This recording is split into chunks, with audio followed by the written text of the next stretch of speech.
Luckily, the woman arrived just in time and pulled her son back from the balcony. It turned out that the grandmother with Alzheimer's had taken her grandson to the balcony and then put her grandson on a stool. Suddenly, the grandmother seemed to think of something. Then she left her grandson and turned to leave. Soon, the couple discovered that both the old woman and the child were missing. So the couple split up to search, but they couldn't find the grandmother and grandson after searching the entire building. Although the woman had already reached the balcony, she didn't know her son was on the 9th floor. Just as the couple was at a loss, suddenly, the old woman's voice came from inside the room. The couple quickly ran back to ask, but the old woman had already forgotten about her grandson. She only remembered going to the 9th floor earlier. At the same time, the little boy was attracted by the birds in the air. He stood up, wanting to touch the birds.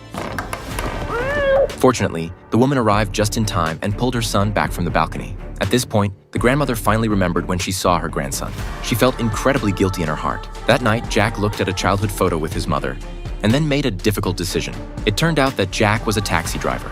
That morning, he had just taken a doctor to a nursing home and mentioned his mother's condition to the doctor. But the doctor didn't recommend he send his mother there. Jack didn't think much of it at the time, but his mother's Alzheimer's was getting more and more severe. He was afraid similar things would happen in the future, so he hard-heartedly sent his mother to the nursing home. When the mother learned that her son was going to leave her in the nursing home, she angrily wanted to go home, but she was stopped by her son. Actually, Jack didn't want to do this either, but to protect his child, he could only do this. The couple didn't know at this time that this nursing home wasn't as simple as it seemed on the surface. That night, Jack had a nightmare. He dreamed that his mother was being tortured to the brink of death. When he woke up, Jack felt a bit of regret. With a guilty conscience, Jack went to the nursing home in the middle of the night, preparing to take his mother back. But his mother's room was empty.